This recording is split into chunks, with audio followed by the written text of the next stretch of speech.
Hey girl, welcome back to the Her Best Self podcast. Today we're tackling that toxic January pressure to transform your body and why it's especially dangerous in recovery. Let's jump right into today's episode. I can't wait for you to ditch the new year, new body mentality, and get on the train of recovery-aligned goals to guide you not only this January, but in months to come. Here we go. Hey girl, welcome to the Her Best Self podcast. I'm Lindsay Nickel, former competitive figure skater and perfectionist, turned God-led imperfect boy mom and digital CEO. If you find yourself constantly thinking about food and wondering if you'll wake up one day free from the obsessive thoughts and behaviors controlling your life, then I've created this podcast for you because I know exactly what it's like to be a downright hot mess trapped in a destructive cycle of disordered eating. I finally found freedom, and you can too, girlfriend. So if you're ready to heal your relationship with food and body and break the chains of control and show up in your best health, then grab your favorite Tarjay journal and let's get to it so you can start living your best life as your best self. So the boys and I rang in the new year in a new place this year.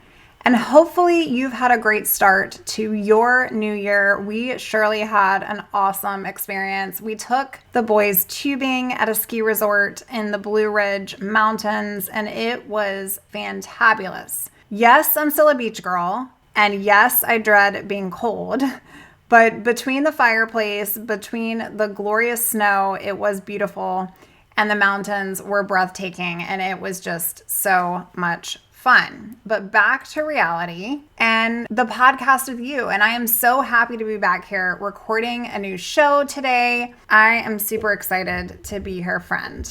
As we made memories over the break, I got to thinking about 2025 and goals and just how much influence culture has on our personal goals and expectations. Not that that's a bad thing, but just hear me out here. So yes, January is the start of a new year, but society makes us feel disorganized. Society makes us feel lazy and unproductive if we don't set massive, crazy, audacious goals as soon as the clock strikes midnight. And I just got to thinking, I'm not suggesting not to have goals for this year. I'm not saying that I don't have personal goals and I don't have business goals. But for me, the way I want to view my 2025 journey is going to be different. Instead of aiming at these massive goals, I plan on aiming at the goals that God places on my heart with intention, but with less pressure of my timeline. And without looking around and comparing myself to what everyone else is doing or what everyone else is thinking. And so I wanted to start today's episode by giving you grace and permission, because maybe you don't have it all together, and maybe you haven't decided to read 20 books in 2025, and maybe you don't even know what a resolution could be for you. Here is what I want you to think about. Instead of trying on another resolution that may or may not last until February, I want you to think about how you want to do this year differently and how you want to show up with grace and permission as you lean into the best version of yourself. Now, what does this mean? Well, I want to talk about the resolution trap and how we're going to tackle toxic January pressure to transform your body, because this is so very dangerous in the world of an eating disorder and especially in recovery. The new year, new body message is nothing but triggering. The science behind resolutions is true in terms of that they backfire, sis. Diet culture capitalizes on our minds in January, and it creates this vulnerability, and I just cannot do it anymore. I'm not signing up to the hustle culture. I'm not signing up to the weight loss culture. This new you marketing, did you know it actually increases 300% in January? Like, fitness ads increase by 300% in January.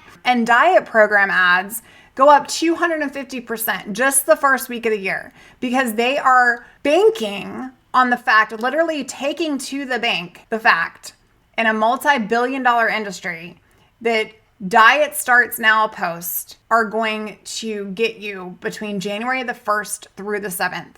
There's a spike of 400% of these social media diet start posts. And so thinking about this and no longer signing up for it, like raise your hand today if you were done signing up for the new year, new body messaging that is so freaking triggering, even after you've recovered, because who wants to sit around thinking about what's wrong with their current body? Nothing is wrong with you, sis. The problem is not your body. I want you to hear this, if anything else from today's show, as I go on a tangent. The problem is that we live in a culture that makes you believe that your body is a problem in the first place. And so we have to stop that narrative. I want to talk a little bit about consumer behavior because Americans spend $33 billion, again, I said a multi-billion dollar industry every single year, of which 55% of Americans purchase new diet books in the month of January alone, and gym memberships increased by 12% in January. But 65% of those gym memberships drop out within 6 months. We are getting probed with all of this marketing, and that's what I wanted to talk about because we're just getting attacked with all of this marketing. But here's the true impact. There is a heightened, increased anxiety right now about food in January, okay? Because majority of people experience guilt about what they've eaten during the holidays.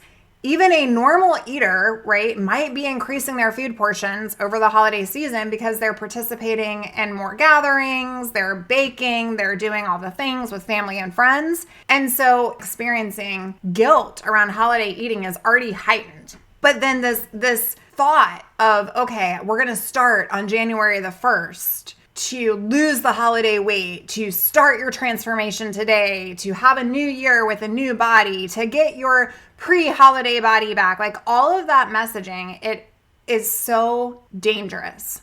Eating disorder behaviors themselves increase massively during this resolution season. We have to no longer participate. Like we have to say we're not going to participate.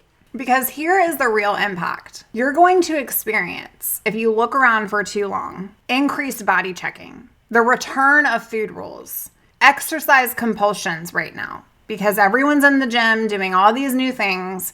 And this is going to contribute to restriction and recovery setbacks or any forward progress that you have made in benefit to tackle this once and for all in your life. If you don't get super stay in your lane with your thoughts, you're going to look around and you're going to compare yourself to what everyone else is doing. Not only did I want to bring this up in this episode today as it pertains to eating disorders, but just thinking about goals in general that God is placing on your heart, whether it be, to be more intentional with your family, to, lean into some personal development, to invest in yourself in other ways. Like even in my own business, it's time to stop looking around and start looking up. Like it's time to stop looking around, comparing my journey, comparing your journey to anyone else's and trying to do what everyone else is doing. And it's time to start looking up because sis, there is a minefield out there. And one of the big minefields is social media. And my point being is that we have all these algorithms that play into the background of our mind that are actually contributing to our beliefs, and they're targeted. And if the algorithm knows that you typically search for low calorie options or you have eating disorder behaviors that are going on and it knows certain things that you are attracted to, guess what? It's going to give you more of those things right delivered to your front door in the inbox of your phone. And so this is going to lead to even more restriction, even more cycles. And so I want you to stop trying to look at other people for your worth, okay? And I know this is larger than just this episode, but I feel like I have to come at you hot today because people out there right now are finding fault in their bodies specifically because all of these diets are going on. All of these fixes are being talked about. You do not need a solution to your body. This toxic environment is designed to make a very limited amount of people extremely wealthy and to keep you miserable. Because guess what? If you haven't found the answer yet, you're going to keep searching for it in all the wrong places. So I want you to start with the truth. There is nothing wrong with your body, and we're going to choose recovery over resolutions. That is the main point of today's show, because maintaining your recovery path matters more than any new goals. When you think about going to the gym or you thinking about all this marketing, I want you to stop in track of thinking. Like your thoughts might go there, but then asking yourself, is this compromising where I'm headed? Like, is what I'm looking at right now impacting where I'm headed? And so some practical strategies to keep in mind is to do a social media audit. Audit your social media, have some boundaries. I've talked about this in previous episodes, but right now might be a good time to unfollow triggering accounts.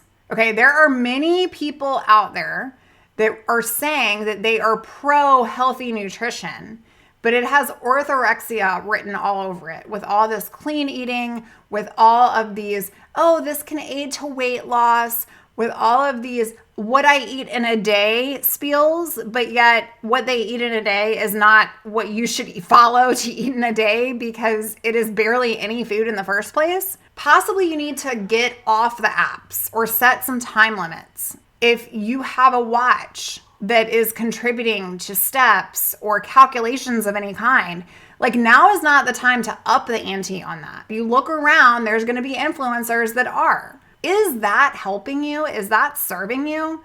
I want you to create a recovery-focused feed and a recovery-focused New Year strategy that is going to give you a detox or a shakeup. Stop answering the phone. Stop allowing that into your bubble. You are not interested. You are not available. And create alternative plans. Right now, if the gym is super triggering, like why are we going there? Create focused, joyful movement. And if that sounds hard, I would love to talk to you more about what that looks like and what I do with clients personally to help create action plans to where they are starting to understand how to develop a healthier relationship with their body and their thoughts and how that contributes to their life. I want you to try this on. This year, I'm not making resolutions to change my body. Say it with me.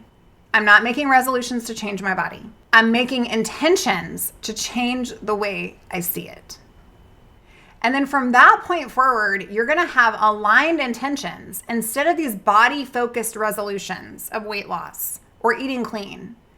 I want you to think about what that looks like in areas of your life where you can actually set intentional goals, recovery-focused goals that are going to support where you actually want to go. Because I don't know about you, but if everyone was on the right track, we wouldn't continue in this world of chaos, right? But yet we're all looking around next to our neighbor and going, oh, they must have it all figured out. Let me go see what they're doing. The reality is that God put you on this planet, sis, as a unique person with unique gifts. And if you're too busy looking over at her and what she's doing and how she has this body and, oh my gosh, I should be doing that, guess what? You're not going to be doing what you were called to do. You're not going to get to this place of freedom because you're going to constantly be in this cycle. And so I want you to think about aligned intentions that have you going where you're going and not in your timeline. Because I know as control freaks, hello, like been there, done that. We want to make things happen in our timeline. But what I want you to try on today is building emotional awareness, building some routines that are going to help get you to the goals that you want. This might look like a morning practice for you to start implementing. Maybe that's gratitude journaling or reflection or waking up in the morning and looking at yourself in the mirror with some body appreciation, even though you're not feeling it yet, or some gentle yoga or movement or a mindful breakfast. Like these are goals on the daily that are going to help impact your life truly, that are going to get you where you want to go. The next time your friend's like, oh, I'm going to do keto because I need to drop 30 pounds in the new year, I want you to tell her that you are going to start adding a mindful breakfast into your day so that you can be super present and intentional. And see the response that she gives you. Like our culture is not designed for that type of awareness. Speaking of awareness, maybe it's implementing some emotional awareness into your life right now. Like check-ins with yourself. When's the last time you checked in emotionally with yourself? Maybe tracking when your moods are up and down, or journaling about where you are. I know I talk about journaling often, and some people roll their eyes when I talk about it, but it is truly one of the things that saved me from myself, because I believe if you're keeping everything in, you're not getting it all out. And for me, as soon as it hit my page, It was a way for me to purge out those negative feelings and emotions and thoughts and come to myself with some awareness of what did I want to do with those next. Maybe it's a year for you of connection where you seek out other people in community that can help provide accountability and support for you. That might look like connection even with friends in your area, like joining a friend for a coffee date that you never would have before because you were worried about the calories in a latte, or making more time to be intentional with the people in your life at dinner. In my own family, it can be crazy around dinner time. Like at one point we were eating at all different times, like my kids would eat before my husband and I would eat, and we had to nip that because I was like, this is not effective to our family. This is an intentional time for us to build connection. It's important. And so this year, as we continue on that theme of making really great memories, I not only want to be present, but I want to be like in life. And if you're struggling with an eating disorder, you're not doing that. So building connection could be a goal that you set for yourself this year. It could be something that you work towards versus a resolution. Okay, some other things that you can take on would be honoring your hunger and fullness, like playing an experiment with yourself, and maybe some food exposures, like trying on some new foods or some things that might have been fearful for you or scary in the past. Maybe it's implementing a regular meal time or being sure to allow yourself to rest when your body needs it instead of going all in on all the things. We've got to stop this hustle nation, like we really do. And so some action steps that I want you to take away is to audit your social media, friend. Create a January support plan for yourself. Maybe that means connection. Maybe that means emotional check-ins with you or investing in a coach or a therapist that are going to help you create aligned intentions and goals of where you want to be. And then developing those healthier coping strategies. I want you to make a commitment. I want you to make a commitment to reach out, to invest in yourself for 2025 and really get clear about your intentions. Try this on as well. I choose nourishment. I'm learning to trust my body. I give myself permission and grace to step into the best version of myself this year. I practice self-compassion. I honor my recovery. It's a priority for me in my life.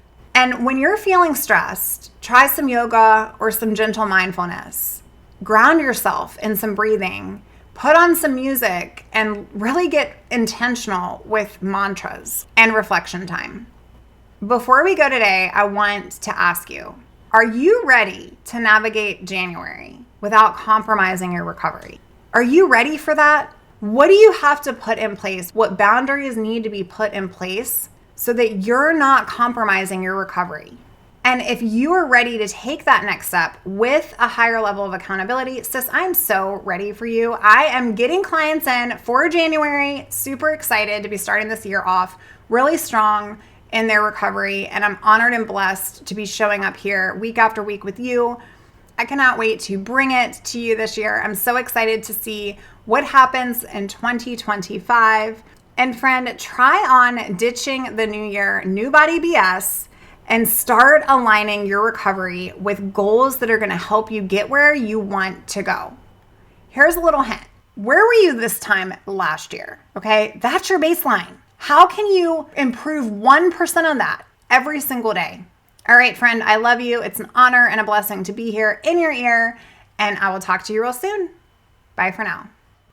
Hey girl, before you go, I want to encourage you to not wait on filling out a client application. Go on out to the website if you're looking to partner together into 2025 and fill out a client application today. You can find it at herbestself.co.